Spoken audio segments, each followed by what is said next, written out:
Hello friends, जैसे मैंने promise करा था अपने प्रीवियस वीडियो पे कि मैं आपके लिए लेके आया हूं बहुत ही इंटरेस्टिंग और बहुत ही इंपॉर्टेंट PYQs। सो आपको ये PYQs बहुत सारा हेल्प करने वाले हैं।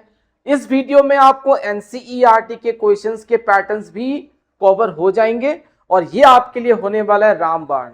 आपको 90 प्लस तो आप समझ के रखो कि एश्योर्ड है। 100 कब मिलेगा? जब आप इसको अच्छे से घर पे बैठ के प्रैक्टिस करोगे। तो अगर आपको चाहिए 100 तो इस वीडियो को एंड तक देखना। तो हम यहाँ पे PYQ सॉल्व करने वाले हैं जो कि बहुत ही इंपॉर्टेंट होने वाला है। तो आप देख सकते हो सबसे पहला, और अगर किसी ने ये वीडियो अभी देखा है तो आप मेरे प्रीवियस वीडियो पे जाइए जहां पे मैंने आपको इस पूरे PDF के बेसिक या हर्ट ऑफ दिस PDF, इस जो PDF की जान है, मैंने उसको ऊपर एक्सप्लेन किया है। आप जरूर जाके देखो, फिर आप इस वीडियो को देखना तो आपको और समझ में आएगा। तो चलो शुरू करते हैं आज का काम, पढ़ाई विद टीपू सर। तो देखो, zeros of the polynomial px equals to this are. सब ये सारे PYQs है, आप देख सकते हैं सारे PYQs है, ठीक है। अब यहां देखो व्हाट इज द जीरो, यहाँ पे जीरोस क्या क्या है, तो आप यहां ध्यान से देखिए कि जब भी आपको इस तरह के पोलिनोमियल्स यानी कि क्वाड्रेटिक पोलिनोमियल, जैसे मैंने यहाँ पे देखो पावर, हाईएस्ट पावर इज 2, अगर आप यहाँ देखेंगे द पावर इज 1, और यहाँ पे अगर आप लिखो तो x टू द पावर 0, क्योंकि x टू द पावर 0 की वैल्यू 1 होती है, तो 4 इंटू 1 इज अल्टीमेटली 4। तो यहाँ पे जो डिग्री है इसकी क्या है, वो 2 है, ठीक है। अब देखते हैं कि किस तरीके से हम इसको सॉल्व करेंगे। तो हमने एक पैटर्न सीख रखा है कि it is called middle term या स्प्लिट द टर्म। तो कैसे करेंगे? तो बहुत ही सिंपल सा फंडा है देखो सोचने का, कि अक्सर बच्चों को इरेशनल नंबर्स में या इस तरह के रूट वाले नंबर्स में प्रॉब्लम होते हैं कि सर कैसे करें। मुझे बहुत सारे डाउट्स आते हैं कि सर कैसे करें, हमें नहीं समझ में आता। तो देखो उसको लिए क्या मतलब क्या फंडा है। हम सबको पता है कि इसकी कोफिशिएंट 1 है, तो 4 इंटू 1 इज 4, तो मल्टीप्लाई करने पे होना चाहिए 4, और जो कांस्टेंट के आगे साइन है वो है प्लस, प्लस करने पे होना चाहिए 3√2। अब आप ध्यान से देखो, आपको 3 कब मिलेगा? जब आप 2 + 1 करोगे, यानी कि आप यहाँ पे भी अगर देखो तो 2√2 इंटू √2, यहाँ पे भी 2√2 इंटू 1√2। समझ सकते हो ना? आपको ये इमेजिन करना है, √2 को एक बार छोड़ दीजिए, 3 क्या है, 2 + 1, और कोई ऑप्शन है 0 + 3, पर 0 + 3 तो आप ले ही नहीं सकते ना, 0 इंटू 3 तो 0 ही बन जाना है। तो आप 2 + 1 एक ही ऑप्शन है। अब 2√2 + 1√2 तभी तो बनेगा 3√2। अब आप सेम नंबर यहां डालोगे, 2 और ये √2 कितना हो जाना है, 2 हो जाना है, तो 2 2 इज व्हाट, 4। अगर आप √2 को बार बार कहो तो क्या हो जाएगा, √2 √2 √2 √2 तुरुत्तु तुरुत्तु तुरुत्तु। तो यहाँ पे हो गया √2 इंटू √2 इज 2 एंड 2 2 इज 4। तो ये कॉम्बिनेशन पूरा वैलिड है। अब हम करते हैं इसके आगे के प्रोसीजर को, ठीक है। अब इसको हम मिडिल टर्म करते हैं। तो मिडिल टर्म करने के लिए आपने को सिंपल सा है कि इसको स्प्लिट करना है। तो इस 3√2 की जगह मैं क्या लिखने वाला हूं, 2√2 + √2, ये हो गया 4, ठीक है। अब हम इसको करेंगे स्प्लिट, 2√2 इंटू एक्स, 2√2x। जो अक्सर कॉमन मिस्टेक्स होते हैं बच्चों का वो है माइनस प्लस माइनस करना भूल जाते हैं। यहां जैसे ही प्लस देखते हैं यहाँ पे भी प्लस लिख देते हैं, ये नहीं होना है। माइनस प्लस इज माइनस, बिल्कुल ध्यान रखें। √2 इंटू एक्स, √2x + 4। अब जब आप इस तरह के क्वेश्चंस को करते हो और आपको कॉमन लेने में प्रॉब्लम होता है ना, इसके लिए भी आपके पास बहुत ही अच्छा एक उपाय है। जैसे यहां से कॉमन लेना आसान हो रहा है कि सर x कॉमन आएगा, तो यहां क्या रखेंगे हम, x - 2√2। इतना समझ रहे हो? क्योंकि x into x x square, x into 2√x 2√2x।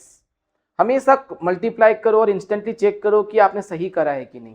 Okay, अब आपको यहां समझ नहीं आ रहा है, क्या करें सर, यहाँ √2 है, वहां 4 है, कैसे कॉमन लें? तो देखो मिडिल टर्म में आपने हमेशा एक चीज देखा होगा कि यहां जो आता है यहां पे भी वही आएगा, अलग तो आएगा नहीं, तभी तो आप नेक्स्ट स्टेप पे इसको कॉमन लेने वाले हो ना, इजंट इट? समझ में आ रहा है मैं क्या बोल रहा हूं?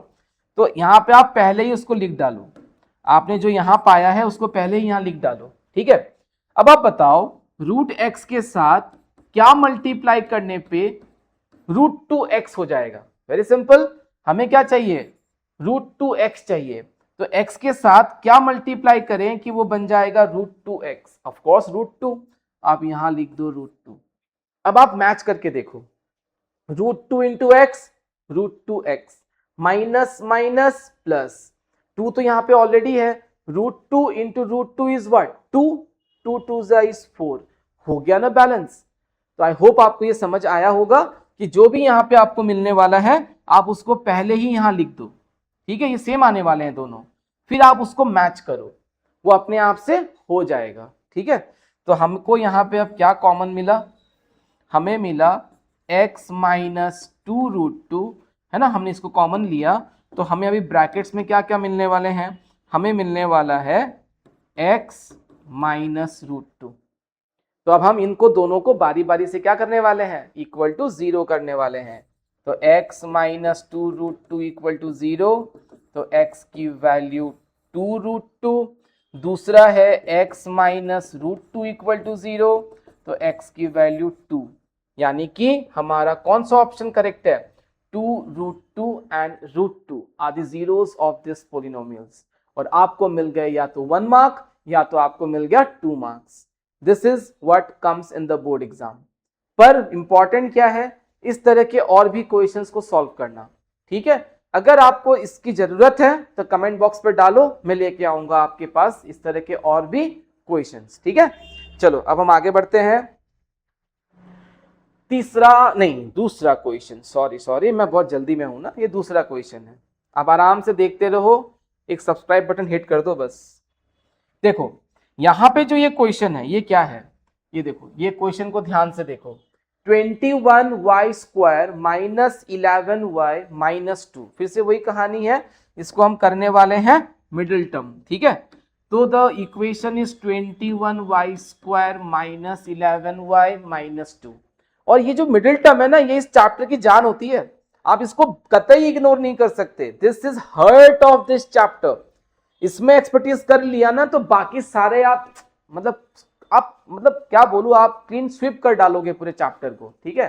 तो इसलिए इस चैप्टर में फोकस रखना बहुत इंपॉर्टेंट है, इसीलिए पेशेंस इज वेरी इंपॉर्टेंट।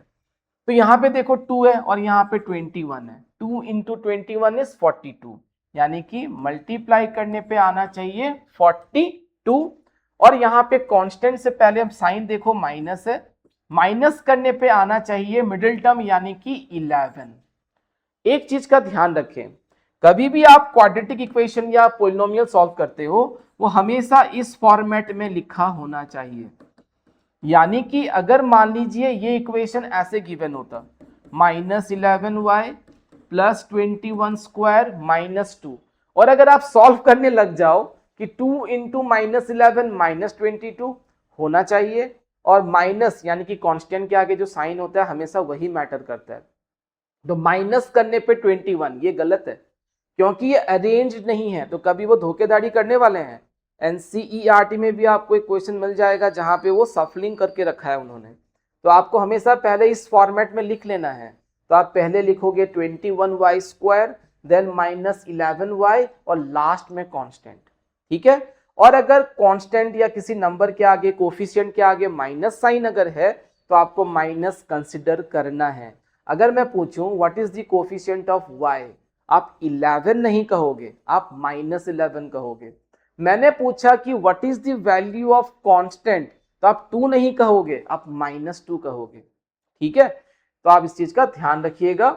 हम देखते हैं इसके आगे क्या होने वाला है। सो यहाँ पे मल्टीप्लाई होने पे क्या होने वाला है, 2 इंटू 21 42, माइनस क्योंकि कांस्टेंट के आगे है तो होना चाहिए 11। अब देखते हैं ऐसा क्या कॉम्बिनेशन है। तो देखिए ये कुछ छोटे नंबर्स हैं, तो आई डोंट थिंक कि इनमें आपको कुछ ज्यादा प्रॉब्लम होने वाला है, फिर भी 42 को अगर आप फैक्टराइज करो तो आपको वो कॉम्बिनेशन मिल जाएगा। चलो देखते हैं किस तरह से कंबाइन करेंगे, कि माइनस करने पे, सॉरी यहां लिखा नहीं है, माइनस करने पे 11 होना चाहिए।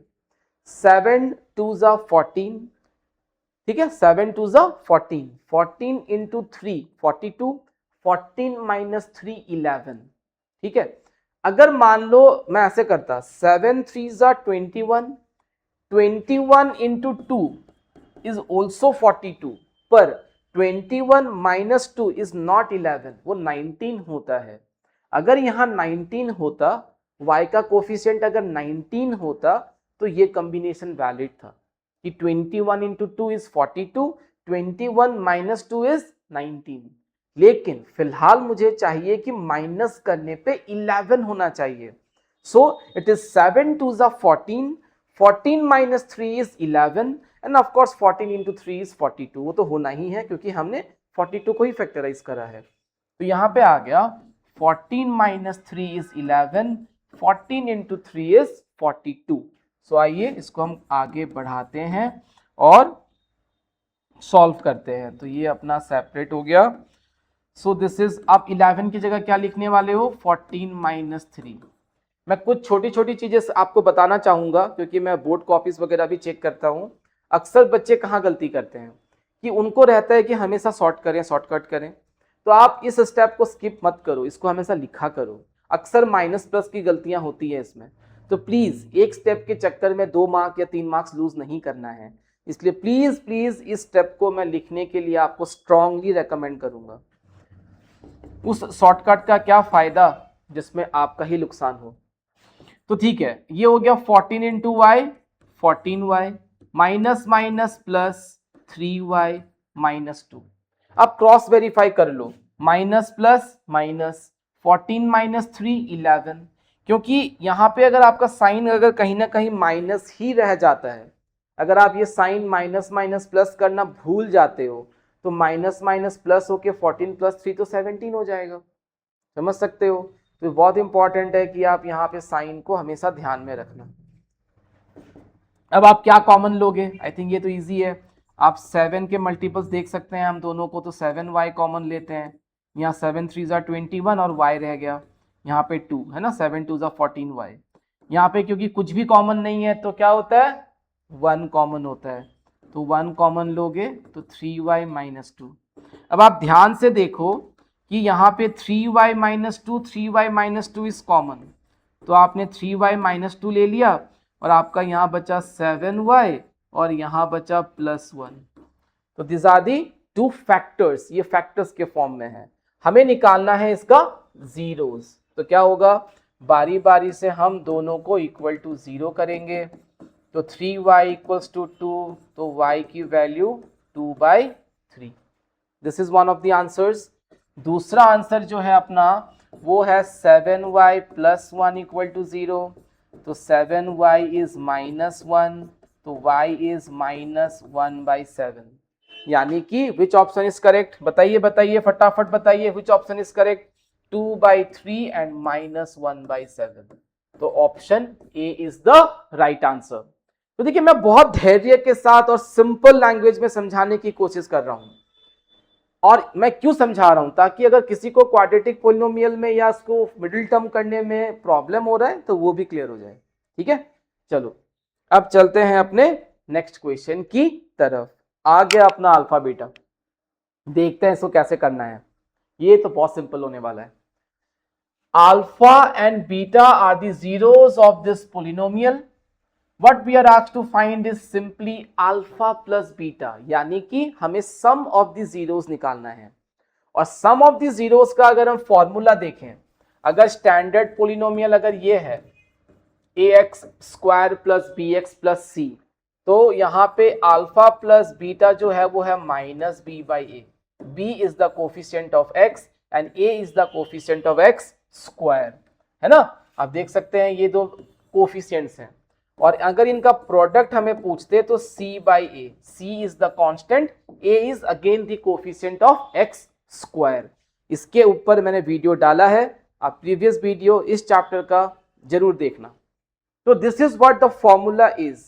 अगर आप यहां ध्यान से देखो तो यहां पे अगर मैं कंपेयर करूं इन दोनों को, तो यहां पे a की वैल्यू 7, b की value 11/3। No no no, it is -11/3। ये माइनस साइन को नहीं भूलना है। c की वैल्यू 2/3, अरे सर -2/3, दैट्स गुड। तो ये हो गए गिवन वैल्यूज। ठीक है, हमें पूछा गया है सम ऑफ द जीरोस, यानी कि अल्फा प्लस बीटा। जिसका फॉर्मूला है माइनस बी बाई ए। तो यहाँ पे जो माइनस साइन है इसे ना भूलें, this is minus sign in the formula. b की वैल्यू है -11/3 और a की वैल्यू है 7। और इसे कौन सॉल्व करना नहीं जानता? हर बच्चा इसको सॉल्व करने जानता है। तो यहाँ पे minus minus is plus 11, 7 3 is 21। तो द आंसर इज 11/21। आइए इसका प्रोडक्ट भी निकालते हैं, जो पूछा तो नहीं गया है पर निकालते हैं अपन। तो alpha beta is c by A, है ना, c बाई ए। तो यहाँ पे c यानी कि -2/3 बाई a यानी कि 7। तो यहाँ पे देखो -2 7 3 इज 21। आपको समझ आया ना मैंने मल्टीप्लाई क्यों किया है? मैंने इसलिए मल्टीप्लाई किया है क्योंकि -11/3 डिवाइडेड बाई क्या है 7, यानी कि 7/1। अगर मैं इस डिवाइड को मल्टीप्लाई बनाऊंगा तो ये बन जाएगा 1/7 and that is how we got 7 3 21। ठीक है, चलो तो सेम टू सेम यहाँ पे भी 7 3 21। So this is the right option. अगर प्रोडक्ट पूछते तो आंसर होता -2/21। So this is actually the product and this is the sum. ठीक है, वेरी इजी ना। देखो कितने इजी इजी क्वेश्चंस आते हैं PYQs में। आप वही घबरा रहे हो, टेंशन ही ना लो ना, पूरा 10 अपनों को पढ़ाना है, आप बस देखते जाओ वीडियोस। फीडबैक भी जरूर देना, आपके कोई फीडबैक्स अगर हैं तो आप उसको जरूर पुट फॉरवर्ड करना। मैं नेक्स्ट वीडियो में उसको बहुत ही अच्छा करने वाला हूँ, उसको बेटर करने वाला हूँ। तो यहाँ पे देखो फ्रॉम दी, एक्चुअली फ्रॉम होना चाहिए था, from the quadratic polynomial whose zeros are this. अच्छा सॉरी, यहाँ पे पूछा गया है कि from the quadratic polynomial whose zeros are the zeros of this. Very interesting question. यहाँ पे ये पूछा गया है कि एक ऐसा क्वाड्रेटिक पोलिनोमियल बनाइए जो जिस पोलिनोमियल का जीरोस, ये जो वैल्यूज यहाँ से मिलने वाले हैं ना वही होने वाले हैं। मैं क्या बताऊं, देखो आपको हमेशा पोलिनोमियल तो मिल जाता है रेडीमेड, आप मिडिल टर्म करते हो आंसर निकालते हो। मान लो मैंने रिवर्स कर दिया, मैंने ये कहा कि if alpha and beta are the zeros of a polynomial. अगर मैंने ये कहा कि इस बार हमें जीरोस दिया गया है, इस बार हमें जीरोस दिया गया है और हमें क्वाड्रेटिक पोलिनोमियल निकालना है, तो क्या करेंगे अपन? यहां पे क्या करना है, देखो वेरी सिंपल टू डू। एक फॉर्मूला की तरह एक पैटर्न आएगा, x square minus sum of the zeros यानी कि alpha plus beta into x plus alpha beta.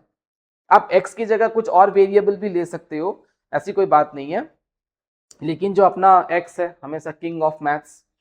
तो एक्स स्क्वायर यहाँ पे आएगा सम ऑफ द जीरोस। मान लो अगर जीरोस 2 और 3 है तो 2 + 3 कितना हो जाएगा 5, 2 × 3 कितना हो जाएगा 6। इस तरह से हम गिवन जीरोस के साथ पोलिनोमियल बना सकते हैं और ये साइन अपने को हमेशा फॉर्मूला में माइनस ही रखना है। ठीक है, तो ये कह रहे हैं फॉर्म दी क्वाड्रेटिक पोलिनोमियल, एक ऐसा पोलिनोमियल बनाइए जो जिनके जो जीरोस हैं वो इस पोलिनोमियल के जीरोस हैं। यानी कि पहले हमें इस पोलिनोमियल का जीरोस निकालना होगा, उस जीरोस की मदद से फिर हम यहां से उसके पोलिनोमियल को निकालेंगे। तो देखो यहाँ पे क्या होने वाला है, देखो जब भी फ्रैक्शन में अगर आपको कोई भी पोलिनोमियल मिले ना तो आपको एक स्ट्रॉन्ग मतलब आपको एडवाइस है कि आप एलसीएम लेके इसको सिंप्लीफाई कर लो। एक्चुअली हमें यहाँ पे भी शायद एलसीएम ले सकते थे, पर क्योंकि यहाँ सिर्फ सम पूछा गया था तो मैंने वो वाला काम नहीं किया। लेकिन क्योंकि मुझे यहाँ जीरोस निकालना है और मुझे इसको मिडिल टर्म करना है, तो इट्स वेरी इंपॉर्टेंट कि आप इसके एलसीएम को लेके इसको सिंप्लीफाई करो। जैसे कि फॉर एग्जांपल मैं अगर बात करूं 7y², अगर आप देख सकते हो यहाँ पे डिनोमिनेटर 3 है और यहाँ पे कुछ नहीं तो 1 है, यहाँ पे कुछ नहीं तो 1 है, राइट। तो 1 3 3 का जो एलसीएम है वो सबको पता है 3 होने वाला है, तो यहाँ पे एलसीएम 3 बन गया। तो ये 7 3 21, ये हो गया 11y और ये हो गया 2। तो हम इस 3 को अब बाहर ले आए तो 1/3 बनेगा ना, 3 तो नीचे है, ऊपर से कुछ भी नहीं तो 1 ले लिया, तो ये बना 21² - 11y - 2। आपने अभी अभी ये वाला सॉल्व करा था, ये देखो आपने अभी अभी ये सॉल्व किया था, देखा बोर्ड में, देखो क्वेश्चंस कैसे आते हैं। सेम पोलिनोमियल का अलग क्वेश्चन आ गया। तो यहाँ पे देखो वैल्यूज क्या क्या मिले थे हमें, 2/3n माइनस 1/7। तो मैं इसको दोबारा सॉल्व नहीं करूंगा। यहाँ पे मुझे y के क्या क्या वैल्यूज मिलने वाले हैं, +2/3 मुझे मिलने वाला है यहाँ +2/3 और मुझे मिलने वाला है -1/7, है ना। अब देख लो यहाँ पे -1/7 एंड 2/3 ऑप्शन ए। अब हमें क्या करना है, इनके जीरोस के हेल्प से, इस जीरोस के हेल्प से मुझे यहाँ पे ये देखो, आप देख रहे हो ना जीरोस, इस जीरोस के हेल्प से मुझे इसके एक पोलिनोमियल को निकालना है। तो देखते हैं, आइए क्या पोलिनोमियल आता है देखते हैं। सबको समझ आ ही जाएगा क्या फंडा है, पूरा PYQ है, इसलिए मैं इसको सॉल्व करके दिखा रहा हूं कि कैसे करना है अपने को। तो देखो क्या करना है अपने को, फॉर्मूला में बैठाना है x² अल्फा प्लस बीटा यानी कि 2/3 प्लस -1/7, ठीक है, प्लस दोनों का क्या निकालना है, प्रोडक्ट -1/7। आपको क्या लगता है आंसर क्या आना चाहिए बताओ। देखो क्या है कि यहाँ पे जो आपको सॉल्व करके मिला है, आपको यहाँ से मिला है। तो आप देखो ये अगर फ्रंट गेट है तो ये बैक गेट है। अब ये बैक गेट है तो फ्रंट गेट भी तो अपना सेम ही होने वाला है ना, है कि नहीं। तो यहाँ पे भी जब आप वैल्यू को बैठा के कैलकुलेट करोगे plus minus minus and all, then you will actually get the word same answer. लेकिन बस एक ट्विस्ट होने वाला है, वो क्या है देखो, नॉर्मली क्या होता है ना, इस कांस्टेंट को हम इग्नोर करते हैं, वी कैन एक्चुअली इग्नोर। क्यों, क्योंकि ये कांस्टेंट फैक्टर है। मान लीजिए कि मुझे इस पोलिनोमियल का जीरोस निकालना होता तो मैं इक्वल टू क्या करता, जीरो करता। हमने करा था ना 9 में भी, हम किसी भी पोलिनोमियल का जीरो निकालते हैं। देखो यहाँ पे ध्यान से देखो, ये एक एक्सप्रेशन है, पोलिनोमियल है, ये भी एक पोलिनोमियल है। जब ने हम इसका जीरो निकालना होता है तो हम इक्वल टू जीरो करते हैं कि नहीं करते, करते हैं ना। तो कुछ वैसे ही हम यहाँ पे भी शायद करते हैं, अगर मुझे इसका जीरोस निकालना होता तो क्रॉस मल्टीप्लाई जब होगा तो 3 इंटू 0 क्या हो जाना है, जीरो ही हो जाना है। इसलिए वो ओवरऑल आंसर में कोई इंपैक्ट नहीं डालेगा। इसलिए यहाँ पे जो आंसर है 1/3 को छोड़ के जो बच गया है that is option B, 21y² minus 11y minus 2 equal to 0। This is going to be the answer for this question. बस इसमें से यही हल्का एक ट्विस्ट है। आपको लग रहा होगा कि सर ये देखने में अलग है और ये देखने में अलग है, बिल्कुल नहीं है। ये एलसीएम लेने के बाद जो आया, हमने बस इस कांस्टेंट फैक्टर को इग्नोर किया, क्योंकि जब इक्वल टू 0 करोगे तो 3 इंटू 0 विल अल्टीमेटली बिकम 0। इसलिए ये ओवरऑल आंसर में कोई इंपैक्ट नहीं डालेगा। अब आप इसको मिडिल टर्म करोगे तो अल्टीमेटली आपको जो वैल्यू है वो दोनों के लिए सेम ही मिलेगा, ठीक है, जो हमने ऑलरेडी कर भी लिया था ना। ओके, सो आई होप कि आपको ये समझ में जरूर आ गया है कि किस तरह से हम पोलिनोमियल निकालते हैं। आगे के क्वेश्चंस में हम और अप्लाई करेंगे, ठीक है। Okay, so moving on to the next question, the zeros of the quadratic polynomial. तो चलो इस क्वेश्चन को डालते हैं आपके लिए। आप इस क्वेश्चन को कमेंट बॉक्स पे डालो और देखते हैं कितनों का आंसर करेक्ट आता है, ठीक है। सिंपल सा मिडिल टर्म है, ये आप लोग को सॉल्व करना है, ठीक है। ये आपके लिए मैंने छोड़ दिया है। चलो मैं आपके कमेंट का इंतजार करूंगा। तो ये हो गया अपना क्वेश्चन नंबर 5, ठीक है। अब आगे बढ़ते हैं। अच्छा सॉरी, हाँ ये हो गया, ये हो गया, हाँ reason assertion, very simple and very nice question. देखो मैं आपको क्या कहना चाह रहा हूं, आप एक चीज समझो कि डिग्री, व्हाट इज डिग्री। तो मैंने कहा था ना हाईएस्ट पावर। अब आप ध्यान से देखना इस चीज को, ठीक है। असर्शन क्या कहता है, degree of a zero polynomial is not defined, class 9 right, कि जीरो पोलिनोमियल का डिग्री डिफाइंड नहीं है। ये ट्रू है, मतलब assertion is true. Degree I hope आपको पता है ना, ये जैसे लीनियर पोलिनोमियल का डिग्री मैंने क्या करा था, 1, एक ओवरव्यू दिया था। तो मैं वहां पे शायद ये नहीं बोला कि degree of a zero polynomial, यानी कि जीरो, दुनिया में एक ही जीरो होता है, छोटा लिखो या बड़ा लिखो, जीरो तो जीरो ही होता है। और इसका डिग्री अभी तक अनडिफाइंड है, डिफाइंड ही नहीं है।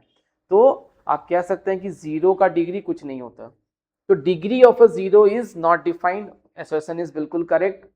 डिग्री, अब रीजन क्या है, degree of a non zero constant polynomial is zero. Non zero constant, non zero constant का मतलब क्या हो गया, जीरो के अलावा बाकी सब कुछ। तो कांस्टेंट पोलिनोमियल मतलब क्या, 2 लिख लिया आपने, -2/3 लिख लिया आपने, -1 लिखा, -7 लिखा, या कुछ भी लिखो, ये सारे कांस्टेंट्स हैं। सिंपली अगर हम ये लिखते हैं तो it means what, constant polynomial, जो कि मोनोमियल भी है, सिंगल टर्म। तो कांस्टेंट मोनोमियल, ठीक है, पोलिनोमियल, मोनोमियल जबकि नहीं कहना चाहिए, कांस्टेंट पोलिनोमियल। अब यहाँ पे जीरो है तो मैं यहाँ लगा सकता हूँ x to the power 0, x to the power 0, y to the power 0, z to the power 0। तो किसी भी कांस्टेंट पोलिनोमियल का डिग्री हमेशा क्या होता है, जीरो होता है। ये रीजन भी क्या है, ट्रू है, ठीक है। तो हम कह सकते हैं कि both assertion and reason are true, मतलब कहीं ना कहीं ये ए या बी हो सकता है, ठीक है। तो क्या आपको लगता है कि ये रीजन जो है ये इसको असर्शन को करेक्टली एक्सप्लेन कर रहा है? क्या आप ये कह सकते हो कि ये करेक्टली एक्सप्लेन हो रहा है? हाँ, do you agree with this कि degree of a non zero, मतलब जीरो के अलावा, नॉन जीरो, जीरो के अलावा बाकी जितने भी कांस्टेंट पोलिनोमियल्स हैं उनकी जो डिग्री होती है वो जीरो होती है। तो ठीक है, हमने देख लिया कि हाँ जीरो होता है, क्योंकि x to the power 0 is 1, 2 into 1 is 1, y to the power 0 is 1, तो -1 into 1 is 1, तो कोई फर्क नहीं पड़ेगा। अब बताओ ये करेक्टली एक्सप्लेन करता है कि नहीं करता? तो हम कह सकते हैं, अगर मैं जब डिग्री के बारे में पढ़ाऊं और मैं ये कहूं कि चलो ठीक है बच्चों, जीरो का तो नॉट डिफाइंड है, बट अदर देन जीरो सबका क्या है, कांस्टेंट पोलिनोमियल का डिग्री जीरो है, तो हम कह सकते हैं। तो देखो इसमें दो आंसर्स में आर्ग्यू हो सकता है कि सर ये करेक्ट एक्सप्लेन करता है, और कहीं कहता है कि नहीं, ये रीजन असर्शन में थोड़ा सा रहता है लफड़ा, कि थोड़ा कहीं ना कहीं परसेप्शन के ऊपर मैटर करता है। पर क्योंकि degree of a non zero constant polynomial is zero ये कहते हैं, तो मेरे हिसाब से ये कहीं ना कहीं ऑप्शन, मेरे हिसाब से जो करेक्ट एक्सप्लेनेशन जो है वो शायद नहीं है, क्योंकि इससे मुझे ये नहीं पता चलेगा कि जीरो पोलिनोमियल का डिग्री नॉट डिफाइंड है। मैं अगर ये स्टेटमेंट कहता हूं तो आप इससे पता नहीं चलेगा ना उसका नॉट डिफाइंड है, ठीक है नहीं, क्या पता 1 हो सकता है, क्या पता 2 हो सकता है, तो कहीं ना कहीं ये पिक्चर क्लियर नहीं करता।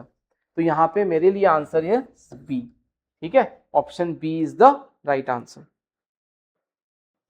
इसमें हम थोड़ा बैठ के डिबेट कर सकते हैं एक्चुअली। ये फिर से आपके लिए है, this is like something which you have to do it, and आपको इसको कमेंट बॉक्स पे डालना है, ठीक है, जरूर डालना कमेंट बॉक्स पे, इंतजार रहेगा। Which of the following is a quadratic polynomial? Again a very very important thing, कि जैसे मैंने कहा था कि डिग्री अपने प्रीवियस वीडियो में, कि degree can be a positive whole number. Whole number क्यों? क्योंकि डिग्री जीरो भी हो सकता है, और हम सबको पता है कि whole number starts from zero. लेकिन degree can not be negative and degree can not be fraction. अगर है उसमें, अगर डिग्री नेगेटिव है या फ्रैक्शन है, तो वो पोलिनोमियल ही नहीं है, it is not a polynomial. अगर मैं ऐसा लिखता हूं कि √x+2, अगर आप देखो तो x की पावर यहाँ 1/2 हो रही है, this is not a polynomial. मैं लिखता हूँ 2x to the power -1/3 + 2 something, कुछ भी, या नेगेटिव हो या पॉजिटिव हो, फ्रैक्शन अगर है तो वो पोलिनोमियल नहीं है, तो इसका ध्यान रखिएगा। चलो देखते हैं इसमें क्या है। Which of the following is the quadratic polynomial? तो मतलब डिग्री क्या होनी चाहिए, 2। मैंने ये क्यों पॉइंट मेंशन किया, कभी कभी क्या करते हैं वो, इस तरह के क्वेश्चन में which of the following is a quadratic polynomial, वो इस तरह के क्वेश्चंस भी डाल देते हैं जहां पे वो डिग्री नेगेटिव होता है और बच्चे धोखा खा जाते हैं कि उसका आंसर देके आ जाते हैं, पर अपने को ऐसा नहीं करना। चलो इस क्वेश्चन का आंसर ढूंढते हैं कि जिनका जीरोस क्या क्या है, 5/3 एंड 0, उसके लिए कौन सा पोलिनोमियल होगा। तो देखो सबसे पहली बात, अगर आप इस तरह से निकालो तो क्या लिखना है, यहाँ पे सम लिखना है, तो 5/3 + 0 × x, 5/3 × 0, यहाँ आ गया सम और यहाँ आ गया product, because zeros are given to us. तो यहाँ पे क्या हो गया देखो, अब x² + 0 करोगे टू रिमेन द सेम, साथ में आएगा x × 0 इज 0, तो बच गया आपका सिर्फ x² - 5/3x। तो देखो यहाँ पे कौन सा आंसर मैच कर रहा है? सर कोई भी आंसर मैच नहीं कर रहा होगा। क्यों नहीं कर रहा है? क्योंकि मैंने आपको कहा था कि कभी भी अगर फ्रैक्शन में होता है तो आप एलसीएम जरूर लेना। यहाँ 1 है तो एलसीएम इज 3, तो 3x² - 5x। मैंने ये भी कहा था कि जब फ्रैक्शन में कोई भी चीज होगा उसको हम इग्नोर कर सकते हैं, तो 1/3 will be out and this is 3x² - 5x। अब देखो कौन सा आंसर हो सकता है, 3x²। अच्छा जी, ये वाला answer, which of the following is a quadratic polynomial with zeros this. यहाँ पे कुछ आंसर में प्रॉब्लम है, आंसर एक्चुअली होना चाहिए ये वाला 3x² - 5x। This is the final answer. x अगर कॉमन ले भी लेते हो तो ये आना चाहिए था, पर मुझे यहाँ शायद ये कुछ नहीं दिख रहा है, तो this is the right answer. Okay, आप यहाँ पे अगर 3 को हटा दो तो this answer can be considered as the right answer. ठीक है, ओके। तो आई होप आपको समझ आया है, क्योंकि यहाँ पे अगर आप उन दोनों को बारी बारी से 0 करोगे तो x की वैल्यू 0 तो यहाँ पे गिवन है, इसको 0 करोगे तो 5/3 जो गिवन है। तो this is the right answer if modified, तो 3 को हटा दीजिएगा। ठीक है, तो this is the right answer. Process आपको जब भी फ्रैक्शन में कोफिशिएंट्स होंगे तो आपको एलसीएम लेना है, that is the best procedure to do actually. ठीक है, बेस्ट प्रैक्टिस टू डू। हाँ, दिस इज नाइस। देखो इसमें क्या होने वाला है। If one of the zeros of a quadratic polynomial, कितने जीरोस होते हैं? 2 होते हैं, उसमें से एक गिवन है। If one of the zeros of a quadratic polynomial this is -3, तो इस क्वाड्रेटिक पोलिनोमियल का एक अपने को 0 गिवन है, वो है -3। Find the value of k। Very simple. यहाँ पे मान लीजिए कि मैंने अल्फा को मान लिया है -3। ठीक है, आप कोई भी ले सकते हो, अल्फा बीटा डजंट मैटर। ये इसका 0 है, ये बता दिया गया है। और 0 है मतलब क्या हुआ कि जब मैं इस -3 को इस पोलिनोमियल में बैठाऊंगा तो मुझे इक्वल टू क्या मिलना चाहिए? क्या मिलना चाहिए? 0 मिलना चाहिए, है ना। तो वेरी सिंपल टू डू, हम इस पोलिनोमियल का एक नाम रख देते हैं कि let px equals to k - 1x square plus kx plus 1। अब मुझे पता है कि इस पोलिनोमियल का एक 0 है, वो है -3, यानी कि जब मैं इसमें -3 बैठाऊंगा तो मुझे क्या मिलना चाहिए? 0 मिलना चाहिए। तो आइए चलिए बैठाते हैं। ये हो गया -3 का स्क्वायर, यहाँ बैठाया, फिर k इंटू -3 यहाँ बैठाया, प्लस 1 इक्वल टू 0। क्यों 0? क्योंकि हमें बता दिया गया है कि -3 is a 0 of this polynomial. ठीक है, अब हम सॉल्व करते हैं इसको। k - 1, दिस इज -3 का स्क्वायर, ऑफ कोर्स 9 ना, minus becomes plus, plus minus -3k plus 1 equal to 0। अब हम देखते हैं इसका आंसर फाइनली क्या होता है। तो मल्टीप्लाई करते हैं 9 इंटू के, 9k, 9 वन जा 9, -3k plus 1 equal to 0। 9k minus 3k is 6k, -9 plus 1 is -8। तो आपकी k की वैल्यू होने वाली है 8/6। कैंसिल करना ना भूलें, तो यहाँ पे 2 into 4 and 2 into 3, the answer is 4/3। तो क्या आपको यहाँ पे ऑप्शन दिख रहा है 4/3? This is 4/3। तो this is our right answer which is 4/3। Very simple right, yet very powerful. क्यों? क्योंकि actually this is a PYQ, that is why it is powerful. Okay, so I hope you have understood, and if yes, अगर आपको ये video helpful लगे, अच्छा लगे, समझ में आए, तो सब्सक्राइब करना ना भूलें। चलिए अब यहां देखो, ये भी क्वेश्चन पूछा जाता है बोर्ड एग्जाम्स में। The degree of polynomial having zeros -3 and 4 is. अब यहां सबसे पहले अपने को वो पोलिनोमियल निकालना है जिसके जीरोस क्या है? -3 and 4, and then we will decide what is the degree actually. ठीक है, तो चलिए सॉल्व करते हैं। तो हमारे पास मान लीजिए alpha is -3 and beta is 4। ठीक है, अब हमें क्या चाहिए? इसके सम और प्रोडक्ट। तो -3 प्लस 4 इंटू एक्स, और ये -3 इंटू 4। जबकि यहाँ ब्रैकेट शायद नहीं चाहिए, पर क्योंकि नेगेटिव नंबर मल्टीप्लाई कर रहे हैं तो -3 लिखना इज ऑलवेज एडवाइजेबल। ठीक है, तो आप कभी भी नेगेटिव पॉजिटिव या नेगेटिव नेगेटिव मल्टीप्लाई करते हो तो नेगेटिव नंबर्स में जरूर ब्रैकेट दीजिए। कुछ ये बेस्ट प्रैक्टिसेस होते हैं जो आपके बहुत सारे एरर्स को होने नहीं देंगे। अब यहाँ पे क्या हुआ? X square minus plus minus, 4 - 3 is 1, बड़े के आगे साइन प्लस, तो यहाँ पे भी प्लस, ये माइनस तो इसका फॉर्मूला का है ना, प्लस माइनस माइनस, 3 4 ज़ा 12। अब 1 तो कोफिशिएंट लिखोगे नहीं, तो final answer is what? X square minus x minus 12। पर आपको यहाँ पे पोलिनोमियल नहीं पूछा गया है, आपको डिग्री पूछा गया है। तो द डिग्री इज 2, क्योंकि हाईएस्ट पावर इज 2, है ना। तो this is the answer for here, the degree is 2। Okay, चलो अगर आपको पोलिनोमियल पूछते तो this is the answer, x square minus x minus 12। Okay, बढ़िया। चलो हमने कर लिए 10 क्वेश्चंस। यहाँ कम से कम 30 या 32 के आसपास के क्वेश्चंस हैं। तो अब चलते हैं, हम कम से कम और 5 क्वेश्चन सॉल्व करेंगे, ठीक है। बाकी का हम नेक्स्ट वीडियो में डाल देंगे ताकि आपके पास छोटे छोटे वीडियोस आए और आपको बहुत ही पावरफुल कंसेप्ट मिले। क्योंकि क्या होता है, फाउंडेशन धीरे धीरे बनता है और हम क्वेश्चंस के लेवल को भी धीरे धीरे आगे बढ़ाएंगे। If one of the zeros of the quadratic polynomial is 2, then find the value of k। आप देख सकते हो कि इस तरह का क्वेश्चन अभी अभी हमने सॉल्व करा था, ये वाला। तो इस तरह के क्वेश्चंस काफी रिपीट होते हैं, क्योंकि मैंने यहाँ पे ईयर लिखा नहीं है, पर ये 2023, 21, 25, 24 के आसपास के PYQs हैं, ठीक है। तो आप देख सकते हो कि क्वेश्चंस के पैटर्न्स रिपीट होते हैं। ये सेम ईयर का क्वेश्चन नहीं है, ये अलग अलग ईयर का है। तो देख सकते हो कि पैटर्न्स रिपीट होते हैं। तो क्या करना है अपने को, इसको px का नाम देना है, नामकरण कर लिया। फिर आपको x की जगह क्या बैठाना है, 2, और इक्वल टू क्या करना है, 0, क्योंकि वन ऑफ द जीरोस 2 इस पोलिनोमियल का 0 है।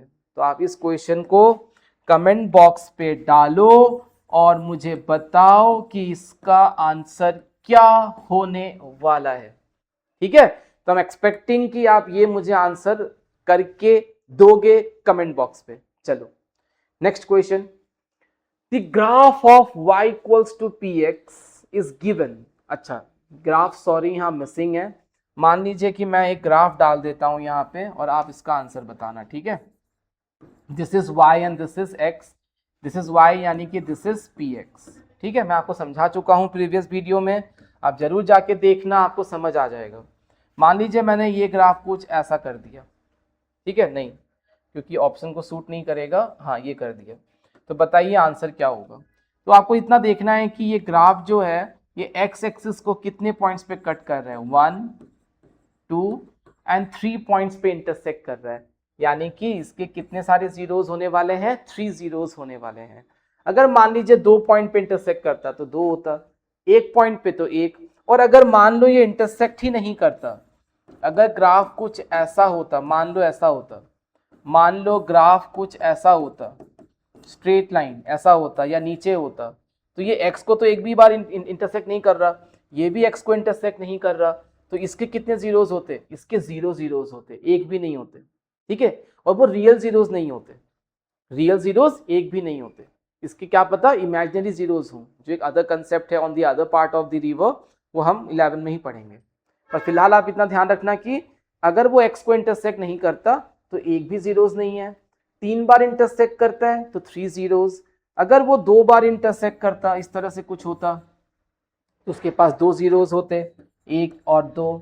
अगर वो सिर्फ एक ही बार उसको ऐसे टच करके निकलता, या फिर वो कुछ इस तरह से होता, इस तरह से होता, तो एक ही होता ना वो इंटरसेक्टिंग पॉइंट, यहाँ पे भी तो एक ही है ना, तब आंसर 1 होता। तो इस तरह से ये ग्राफ के क्वेश्चंस आते हैं, ठीक है। चलो, if alpha and beta are the zeros of the polynomial this, then find the value। yes, this is very important, इसको ध्यान से देखो। इस पैटर्न पे आपको ढेर सारे क्वेश्चंस और PYQs मिलने वाले हैं जो कि NCERT में नहीं है।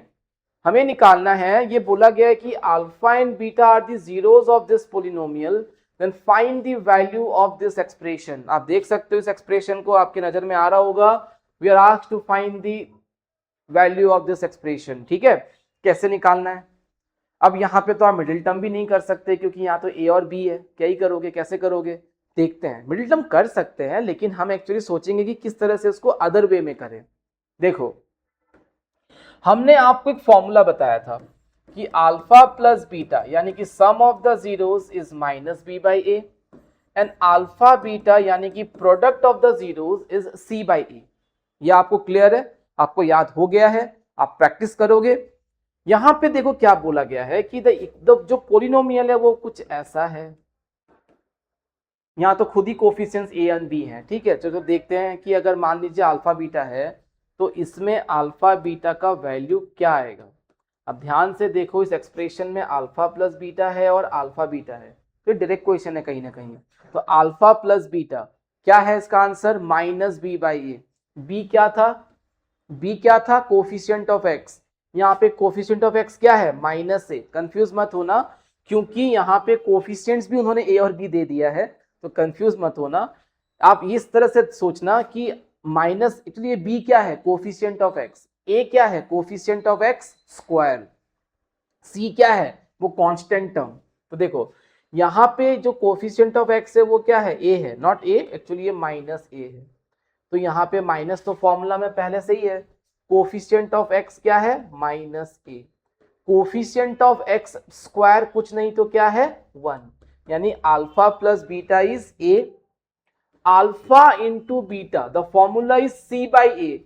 अब यहाँ पे आप देखो सी यानी कि जो कांस्टेंट है वो माइनस बी है, तो आप यहां लिखोगे माइनस बी सॉरी, और जो ए की वैल्यू है वो 1 है, तो हम लिखेंगे यहाँ पे 1, तो ये आपको आ गया माइनस बी। तो आप बताओ ध्यान से इसका आंसर क्या होना चाहिए। तो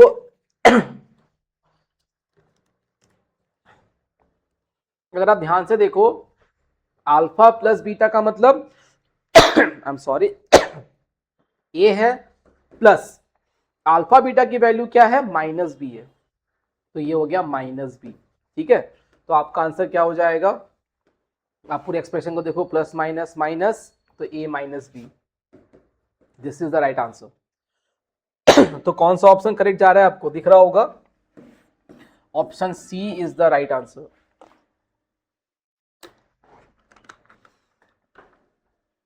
तो option C is the right answer. तो है ना आसान। आप पहले एक चीज समझो कि ये आपको पूरा एकदम डाइजेस्ट कर डालना है, उसके बाद आप ये देखो कि यहाँ पे फॉर्मूला में कोफिशिएंट ऑफ एक्स, तो यहाँ पे coefficient of X is minus A, तो इसलिए मैंने यहाँ पे माइनस ए बैठाया। Coefficient of x square is nothing but 1, तो minus minus plus is A, alpha beta C by A, C यानी कि कांस्टेंट, तो इस इक्वेशन पॉलिनोमियल में ये minus B is the constant, तो मैंने माइनस बी बैठाया। Again coefficient of what, X square यानी कि ए, जिसकी वैल्यू यहाँ 1 है, मैंने 1 बैठाया, तो this is the answer minus B. तो मैंने यहाँ बैठाया A plus minus B, plus minus minus, तो right option is C. I am sorry, ये वाला क्वेश्चन अगर आप कर सकते हो तो बहुत ही मजा आएगा। करोगे? देखो यहां पे a की value k, coefficient of x square, coefficient of x यानी कि b minus 30, constant is plus 45k। आपको इसके निकालना है सम और निकालना है प्रोडक्ट, दोनों को इक्वल करोगे तो k की वैल्यू आ जाएगी। तो ये चैलेंज आपके लिए है, आप इसको सॉल्व करो और मुझे कमेंट बॉक्स पे इसका आंसर डालो, तब आपको समझ आएगा कि आप एक्चुअली में इस कंसेप्ट को समझे हो या नहीं, समझे या नहीं। तो आप कमेंट बॉक्स पे डालना क्वेश्चन नंबर 14 का answer, alpha plus beta minus B by A, your B is minus 30 and A is K. फिर आपको फोकस करना है अल्फा बीटा पे, अल्फा बीटा का जो वैल्यू है वो क्या होता है, सी बाई ए, यहाँ पे सी है 45k प्लस 45k, और आपकी जो a की वैल्यू है वो है k, तो इससे आपको उसका आंसर आ जाएगा, किसका, आपको आंसर आ जाएगा k का। तो ये चैलेंज आपके लिए है, कमेंट बॉक्स पे डालो, ठीक है। 15 नंबर जो हमारा लास्ट क्वेश्चन होगा इस वीडियो का, बाकी 15 क्वेश्चंस का सेट या 16 क्वेश्चंस का सेट मैं आपको नेक्स्ट वीडियो पे डाल दूंगा। Alpha and beta are the zeros of this polynomial such that this is equal to this, alpha plus beta plus alpha beta equals to minus 3, then find the value of k। Sir same ही तो है, चलो करते हैं इसको, ठीक है। सारा मैं आपके लिए नहीं छोड़ने वाला क्योंकि अभी शुरुआत है ना, आगे मैं आपको बहुत सारे प्रैक्टिस करवाने वाला हूं, अपने प्ले स्टोर में ऐप आने वाला है, वहां पे प्रैक्टिस करवाने वाला हूं, अपने वेबसाइट में आने वाला है, वो प्रैक्टिस करवाने वाला हूं। अब देखो अल्फा, सबसे पहला जो बेस्ट प्रैक्टिस मैं आपको कहना चाहूंगा, बेस्ट प्रैक्टिस क्या है, अब लिख लो कि यहाँ पे ए बी और सी की वैल्यू क्या है। तो ए यानी कि coefficient of x square plus 3, B यानी कि कोफिशिएंट ऑफ एक्स प्लस 6, ध्यान दीजिएगा साइन का, हाँ plus 6, C is what, again plus के हो गया, इससे गलतियां कम होंगी। अब यहां से अगर हम अल्फा प्लस बीटा निकालें, फॉर्मूला क्या है, माइनस बी बाई ए। तो यहाँ पे b की वैल्यू, अब माइनस तो फॉर्मूला में ही है, डालना ही है अपने को। b की वैल्यू 6 है और a की वैल्यू 3 है, तो ये हो गया -2। अल्फा बीटा क्या, यानी कि product c by A, c की वैल्यू है k, a की वैल्यू है 3, तो ये हो गया k बाई 3। कैसे यूज करें, इस एक्सप्रेशन को देखो, alpha plus beta, alpha beta is -2/3। Alpha plus beta का वैल्यू कितना है, -2, वेरी सिंपल। अल्फा बीटा की वैल्यू क्या है, k/3, अगेन वेरी सिंपल। अब क्या ही बोलूं, मतलब आप इसको सॉल्व नहीं कर पाओगे क्या, है ना, चुटकियों का खेल है सर। चलो तो करो, चुटकी बजाओ और आंसर बताओ। तो देखो ये वाला, अब आप देखो इसको सॉल्व करने के अपने अपने तरीके हैं। एलसीएम अगर लेता हूं तो क्या हो जाएगा, 3 हो जाएगा, this will become -6, this is plus के एंड दिस इज -2/3, 3 कैंसिल हो गया। तो k की वैल्यू क्या हो जाएगी, -2, और ये -6 जब इधर आएगा तो +6। द आंसर इज चौका, है ना, ये है अपना चौका, तो answer is D, the answer is 4। तो वेरी इंटरेस्टिंग। तो इस तरह से आपको ये सम और प्रोडक्ट को यूज करना है। आगे आपके पास और बहुत सारे क्वेश्चंस हैं, मेरे पास खजाना है पूरा, और ये सारे PYQs हैं ऑफ लास्ट 10 इयर्स। ये कोई 1-2 साल का नहीं है, 10 इयर्स का PYQs है। तो इसको आपको बहुत अच्छे से देखना है, सॉल्व करना है। मैं ये वाला PDF डिस्क्रिप्शन मोड पे डाल दूंगा, आप डाउनलोड करो, प्रैक्टिस करो और मुझे बताओ कि आपने क्या आंसर पाया कमेंट बॉक्स पे, ठीक है। कमेंट करना बहुत जरूरी है, तभी तो कम्युनिकेशन सेटअप होगा ना। तो hit the like button, share and subscribe, and just wait for this questions in the next video. So till then, take care, पढ़ते रहिए, bye bye, see you in the next video. Thank you.